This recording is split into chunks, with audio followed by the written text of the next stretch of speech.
ህወሓት እንደ ኒካራጓ የነጻነት ታጋይ የአምባገነንነት ጥልፍልፍ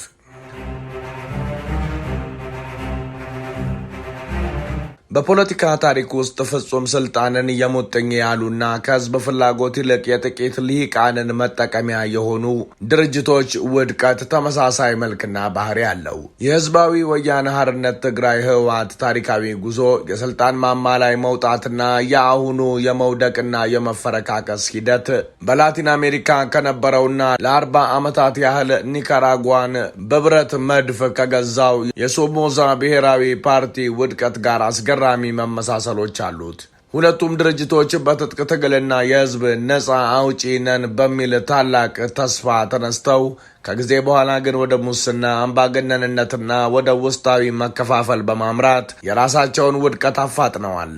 ይህን የታሪክ መመሳሰል ይበልጥ ግልጽ የሚያደርገው ደግሞ የድርጅቱ ከፍተኛ አመራርና የቀድሞው የፌዴሬሽን ምክር ቤት አፈ ጉባኤ የነበሩት ወይዘሮ ኬሪያ ኢብራሂም በቅርቡ ባደረጉት ቃለ መጠይቅ ላይ ያጋለጡት የህወሓት የውስጥ መበስበስና ጽንፈኛ አካሄድ ነው።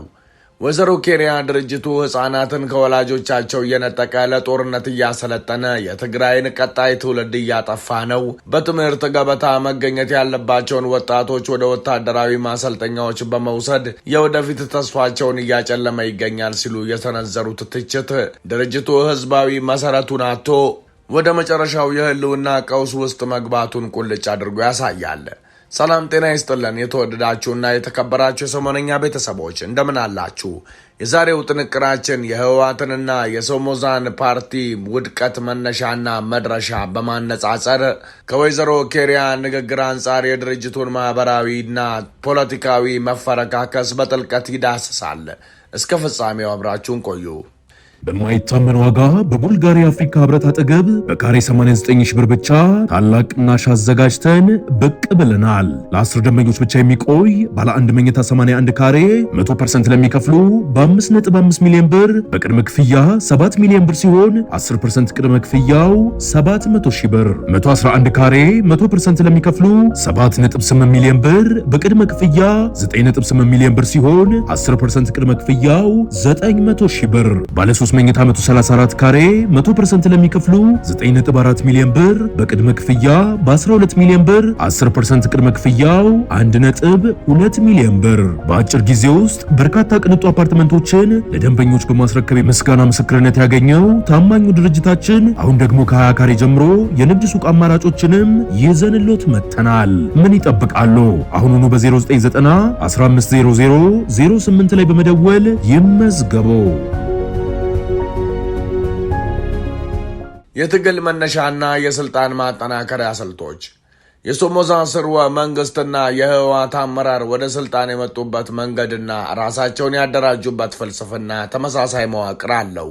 በኒካራጓ የሶሞዛ አገዛዝ የጀመረው በ1930ዎቹ መጀመሪያ በአናስታሲዮ ሶሞዛ ጋርሲያ አማካኝነት ነበር። ፓርቲው መጀመሪያ ላይ ብሔራዊ ሊበራል የሚል ስም ቢይዝም በተግባር ግን የስልጣን ማዕበሉን በአንድ ቤተሰብና በጥቂት ወታደራዊ ልሂቃን ዙሪያ ያደረገ ነበር። የሶሞዛ አገዛዝ ስልጣኑን ለማጠናከር የተጠቀመባቸው 3 ዋና ዋና ምሰሶች ነበሩ። ብሔራዊ ጥበቃ፣ ሙሉ በሙሉ ለሶሞዛ ቤተሰብ የታመነና የህዝብን ተቃውሞ በኃይል የሚጨፈልቅ ወታደራዊ ኃይል፣ የኢኮኖሚ ሞኖፖሊ፣ የሀገሪቱን ምርጥ መሬቶች፣ ቡና፣ የወርቅ ማዕድንና ባንኮች በጥቂት የፓርቲ መሪዎች ቁጥጥር ስር ማድረግ፣ የውጭ ድጋፍ፣ ራሱን የኮሚኒዝም ተቃራኒ አድርጎ በማቅረብ ከአሜሪካ ያገኘ የነበረው የገንዘብና የጦር መሳሪያ ድጋፍ። ወደ ህወሓት እንሂድ። ህወሓት በተመሳሳይ መልኩ በ1967 ዓ.ም እንደ አውሮፓውያኑ አቆጣጠር ደግሞ 1975 በረሃ ሲገባ የነበረው መፈክር የትግራይን ህዝብ ከአምባገነኑ ደርግ ነፃ ማውጣት የሚል ነበር። በረጅም የጦርነት ጉዞና በህዝባዊ መስዋዕትነት በ1983 ዓ.ም አዲስ አበባ ሲገባ በኢህአዲግ ስም የሀገሪቱን መሪነት ተረከበ። ህወሓትም ስልጣኑን ለማቆየት የተጠቀመባቸው ስልቶች ከሶሞዛ ጋር በእጅጉ ይመሳሰላሉ።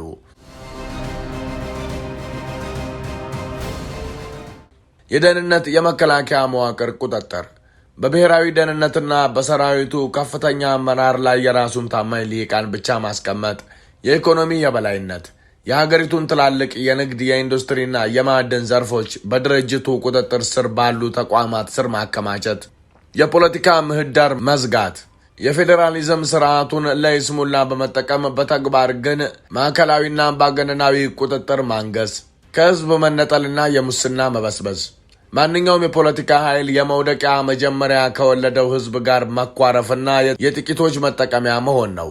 በኒካራጓ በ1972 ዓ.ም ታላቅ የመሬት መንቀጥቀጥ በደረሰ ጊዜ አናስታሲዮ ሶሞዛ ዴባይሌ የመጨረሻው የሶሞዛ መሪ ለአደጋ መከላከያ የመጣውን ዓለም አቀፍ እርዳታ ለራሱና ለቅርብ ጓደኞቹ ማበልጸጊያ አዋለው።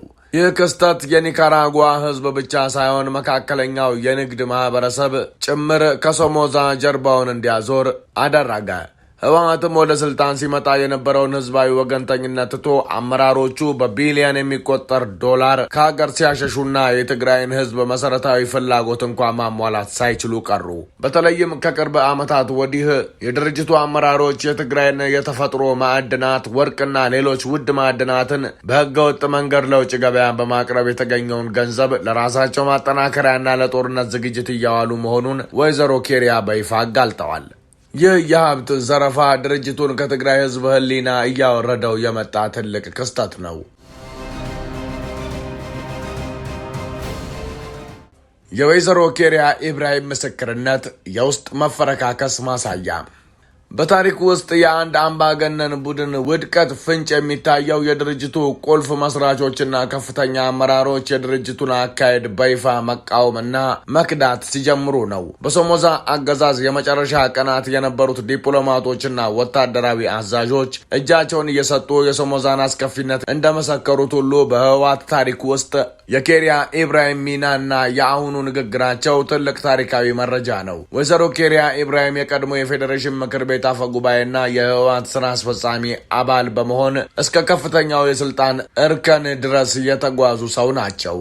ሰኔ 2012 ዓ.ም ህገ መንግስቱ እየተጣሰ ነው በሚል ከስልጣናቸው መልቀቃቸው፣ በኋላም በጥቅምት 2013 ዓ.ም ጦርነቱ ሲቀሰቀስ ወደ መቀሌ ማቅናታቸውና በመጨረሻም ለፌዴራል መንግስት እጃቸውን መስጠታቸው የሚታወስ ነው። ድርጅቱ በ2016 ዓ.ም ሚስጥር አውጥተሻል በሚል ከማዕከላዊ ኮሚቴ አባልነታቸው ቢያባራቸውም በቅርቡ ያደረጉት ንግግር ግን የድርጅቱን የመጨረሻ መበስበስ ለዓለም ያሳየ ሆኗል።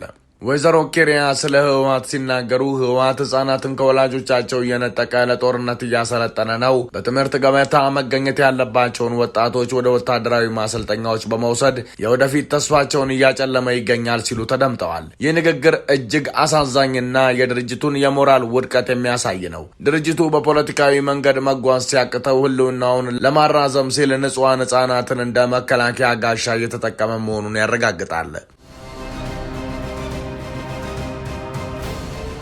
ትምህርት ቤቶችን በመዝጋት አዲስ ተዋጊ ትውልድ ለመፍጠር መሞከር የትግራይን ህዝብ የወደፊት ዕጣ ፈንታ ወደ ጨለማ መጣል ነው። በተጨማሪም ወይዘሮ ኬሪያ ህወሓት ከሀገር ውስጥና ከውጭ ጸረ ኢትዮጵያ ኃይሎች ጋር ጥምረት በመፍጠር የራሱን ህዝብ ለሌላ ዙር መከራና ስቃይ እየዳረገ ነው ብለዋል።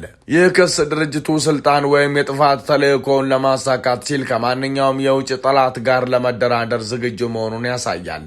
ልክ እንደ ሶሞዛ የውጭ ኃይሎችን እርዳታ በመለመን ስልጣን ላይ ለመቆየት የመሞከር ያህል ታሪካዊ ክህደት ነው። ከኢኮኖሚ ጋር ተያይዞም የክልሉን የተፈጥሮ ማዕድናት በህገ ወጥ መንገድ ለውጭ ገበያ በማቅረብ የተገኘውን ገንዘብ ለራሳቸው መጠናከሪያና ለጦርነት ዝግጅት እያዋሉ ነው። ህዝቡ በረሃብ በበሽታና በስደት እየተሰቃየ ባለበት ወቅት የድርጅቱ ልሂቃን የትግራይን ሀብት ወደ ድንበር አካባቢዎች በማሸሽ የግል ኔትወርካቸውን መገንባታቸው ለህዝብ ቅንጣት ታህል ደንታ እንደሌላቸው ማረጋገጫ ነው። የመጨረሻው የውድቀት ምዕራፍ የሶሞዛና የህወሓት ተመሳሳይ ዕጣ ፈንታ። የአንድ ድርጅት ውድቀት የሚጀምረው በማህበራዊ መሰረቱ በህዝቡ ሲጠላና በውስጡ መከፋፈል ሲፈጠር ነው። በ1970ዎቹ መገባደጃ ላይ በኒካራጓ የሶሞዛ አገዛዝ ሙሉ በሙሉ ተነጠለ። የሳንዲኒስታ ብሔራዊ ነጻ አውጪ ግንባር የተባለው አማጺ ቡድን የህዝቡን ድጋፍ በማግኘት በየአቅጣጫው ጥቃት ሰነዘረ። የሶሞዛ ብሔራዊ ጥበቃ ሰራዊት ህዝብን በቦምብ ቢደበድብም የህዝብን ቁጣ ሊመልስ አልቻለም። በመጨረሻም አሜሪካ ለሶሞዛ የምታደርገውን ድጋፍ አቋረጠች። እንደ አውሮፓውያን አውሮፓውያን አቆጣጠር ጁላይ 17 1979 አናስታሲዮ ሶሞዛ ዴባይሌ የሀገሪቱን ካዝና ዘርፎ በግል አውሮፕላን ወደ ማያሚ አሜሪካ ኮበለለ። ከሁለት ቀናት በኋላ የሳንዲኒስታ ኃይሎች ካራጓን ተቆጣጥረው የሶሞዛን ፓርቲ ሙሉ በሙሉ ከታሪክ መዝገብ አገዱት። ሶሞዛም ከዓመት በኋላ በፓራጓይ በስደት ላይ ያለ ተገደለ። ዛሬ ህወሓት ያለበት ሁኔታ የሶሞዛን የመጨረሻ ቀናት በእጅጉ ያስታውሳል።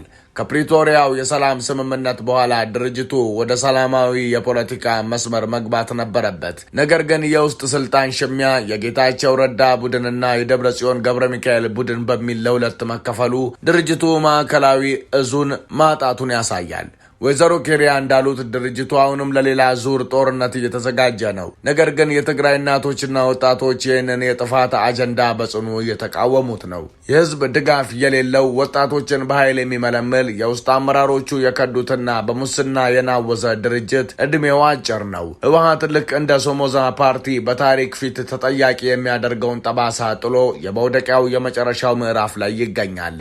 በመጨረሻም ይህንን እንበል፣ ታሪክ ራሷን ትደግማለች ይባላል። በተለይም ከአምባገነኖች ስህተት መማር ለማይፈልጉ ቡድኖች ይህ እውነት ነው። የኒካራጓው ሶሞዛ ፓርቲ ለ40 ዓመታት በኃይልና በንብረት ዘረፋ ቢገዛም ፍጻሜው ግን ውርደትና ስደት ሆነ።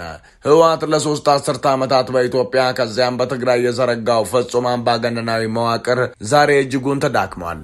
የቀድሞው ከፍተኛ አመራር ወይዘሮ ኬሪያ ኢብራሂም የገለጡት መራራ እውነት ድርጅቱ የትግራይን ሕፃናት ተስፋ እየቀማና ማዕድናትን እየዘረፈ መሆኑ የህወሓትን የሞራልና የፖለቲካ ኪሳራ ለዓለም ያሳየ ታሪካዊ የምስክር ወረቀት ነው። ህዝባዊ መሰረቱን ያጣ በውስጥ ክፍፍል እየደቀቀና በትውልድ ላይ ወንጀል የሚፈጽም ድርጅት መጨረሻው ልክ እንደ ሶሞዛ ፓርቲ የታሪክ ተወቃሽ ሆኖ መቅረት ብቻ ነው። የተወደዳችሁ ቤተሰቦቻችን የዛሬው መሰናዷችንን ይመስል ነበር። መሰናዶን ከወደዳችሁት ላይክ፣ ሀሳብ አስተያየት ካላችሁ ኮሜንት፣ መሰል መሰናዶን ደርሳችሁ ቻናሉን ሰብስክራይብ ማድረግ አይርሱ። ሰላም በምድራችን ላይ ይስፈን። ሰላም።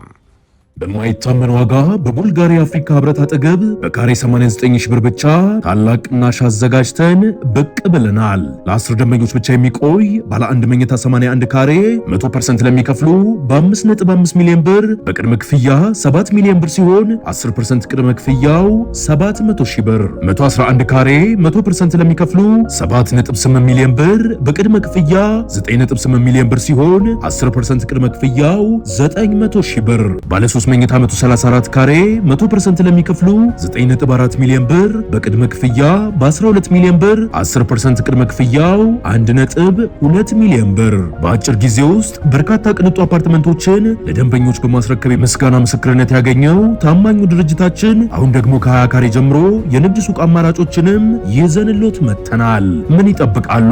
አሁኑኑ በ0990 1500 08 ላይ በመደወል ይመዝገቡ።